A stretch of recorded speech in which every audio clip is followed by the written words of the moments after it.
everyone. Welcome to ESG Climate and Money Show. Our today's guest is Thomas Schumann. Thomas Schumann runs a firm called Thomas Schumann Capital. He's an investor and water enthusiastic, or everything related to water, you can say. Hi, Thomas.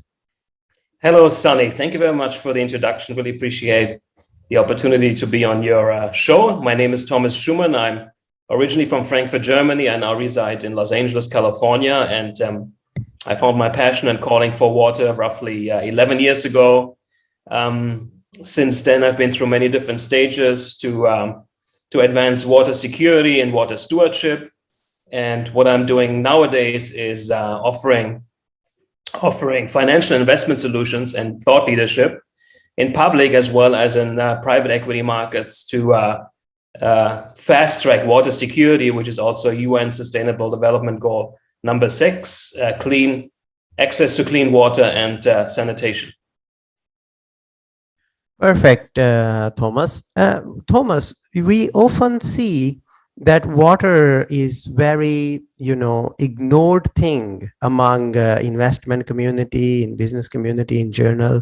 We take water for granted. This behavior of ours, which is like public behavior, political behavior, whatever you want to say, it really reflects in all parts of life, and the water is actually not being given the enough attention which it deserves. And this is really an issue, and we see the food we eat and the way people use water in everyday life is so full of waste.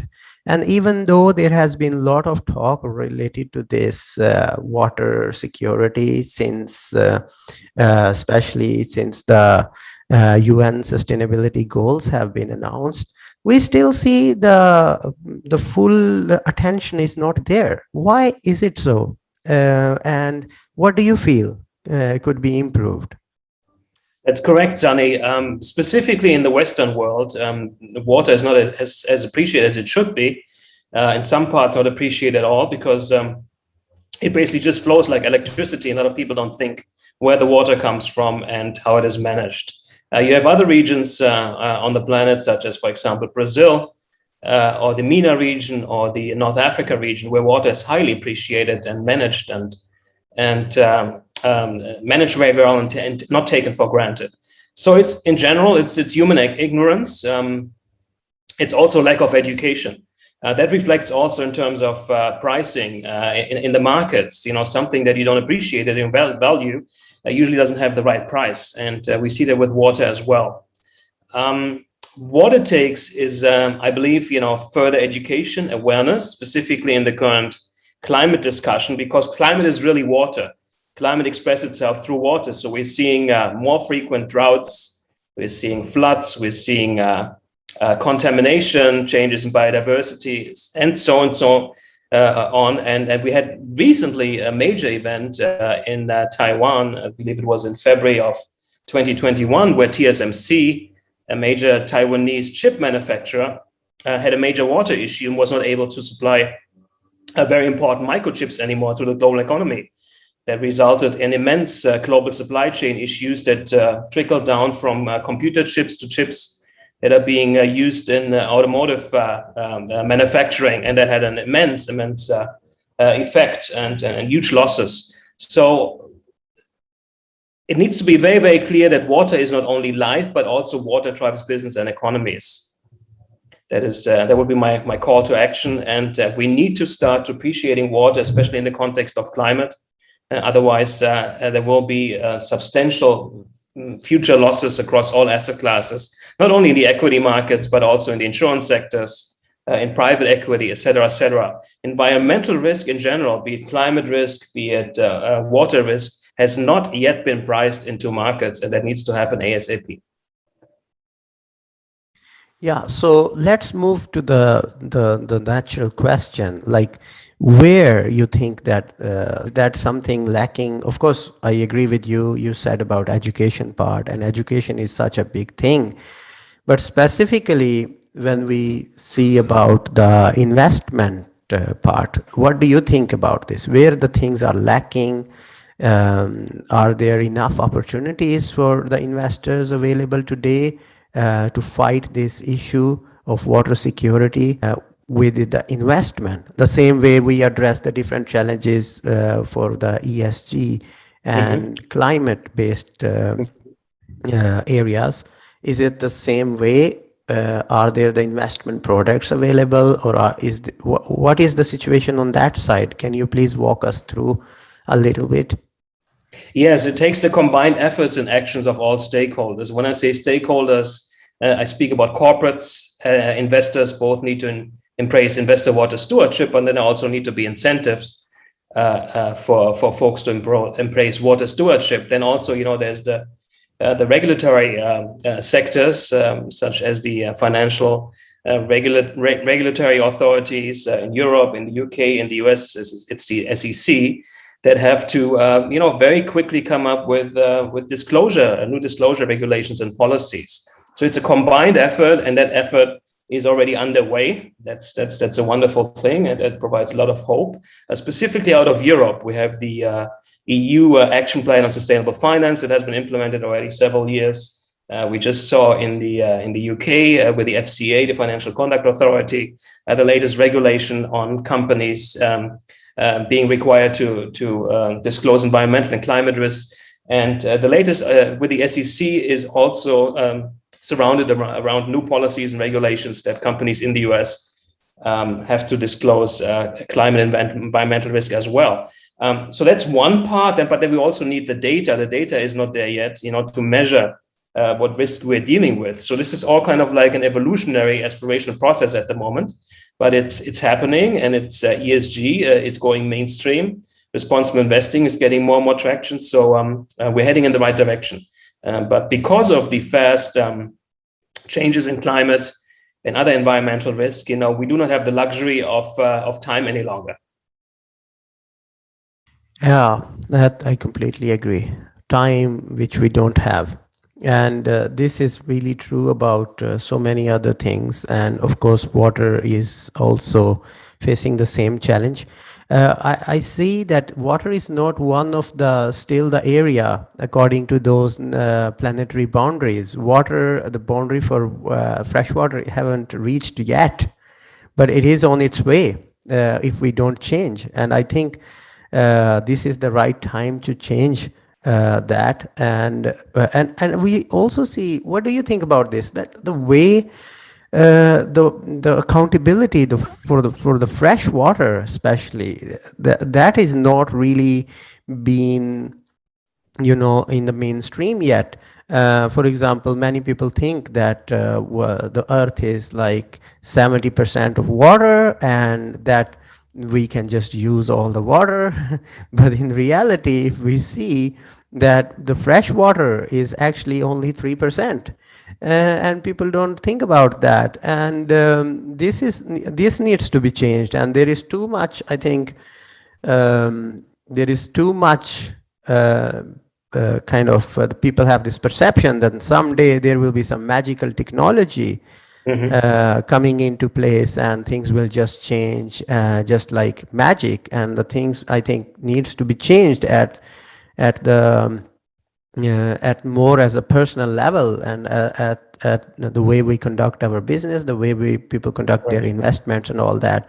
What do you think that what is really kind of needs to be done more, other than, for example, education, as you said earlier, or of course there are so much regulatory things you have already said. Is there any more thing? Is there any way, for example, investors can do? Well, my answer to this might seem a little bit radical or harsh, but I would propose that we need to come up with a fair pricing structure for water. Unfortunately, we as humans are conditioned and are used to not to pay for anything that is pretty much free. It doesn't cost much. We're paying high prices for gasoline. We're paying high prices for energy. We're paying high prices for all kinds of other commodities, and not saying that water is a commodity, because it is not. It's a precious resource. but it needs to be treated as a resource that has a certain value. And once that happens, I think you will quickly see behavioral change. You will quickly see people embracing the concept that water is not free, that water is not infinite, and people will also start to understand that that water is needed for all kinds of different products and applications. So, for example, water and food. You cannot produce any food where there's no water. No food grows where water flows. So we have a situation where, for example, and that comes back to education, where people are not even aware that a hamburger they eat requires, I think, somewhere north of 20 gallon liters of water to produce one hamburger. So once there's the education there, and once the price factor is there, I think people will quickly adapt and change, and will be very mindful with their consumption choices as well. And water will finally have a chance of being treated and managed the way it should be. Yeah, I completely agree. This needs to be priced. For example, the same way as people talking about the carbon tax if that goes mainstream, this water, there should be some way to also price that into account in this. But let's discuss more about what is your speciality. So can you tell us what does your firm actually do, and how you guys are making the investor journey easy to invest in the water related, you can say, products? Yes. So on the public equity side, we developed an index investment strategy a few years ago that is combined of a global index, global water security index, a European water security index, and the US water security index. So what we did, we actually took the traditional benchmark indices from S&P, MSCI World, as well as Euro Stocks, and we looked at these constituents to find out how they manage their water. And we're working with Refinitiv, which is the world's leading financial market intelligence and data firm. And we were able to come up with a methodology to look at companies, how they manage their water, and which company is, for example, a good water steward, and which company still needs to upgrade and step up their water management practices. Out of that, we also came up with the world's first water footprint for global capital markets. And together with the financial outperformance that all these three different index iterations show compared with their traditional benchmark indices, we also realized that if you look at water management, you have a lower water footprint using our index methodology, and that also results in a lower carbon footprint. So the first time you have an index family, a global index series that prices water into equities. That's very revolutionary. And we're in the process of signing a first index licensing agreement in Europe to launch a first UCITS ETF fund, so investors can directly into the strategy. We're also in the final stage of partnering with a direct indexing solution that can be accessed on pretty much any smartphone, allindex.com, where even retail investors can invest in this strategy. And on the private markets, private equity side, I'm in the final stages of launching a private fund, which is a water innovation fund, and that happens in collaboration with the Water Council in Milwaukee, Wisconsin. That's the global Silicon Valley of water technology and water innovation, and they have very promising vetted startups that around the world that have amazing technology to manage water, meter water, save water. There's a whole new wave of the IoT of water, the Internet of Things of water. Very, very promising and exciting technologies that can be used in applications across all industries. And that's for the venture and private equity side to advance a water secure world. So public equity, private equity, we're operating at the nexus of both. And then obviously my overall mission is to be a global advocate for water security, UN Sustainable Development Goal number 6. And the objective is to direct as much capital that's been flowing around to embrace water security.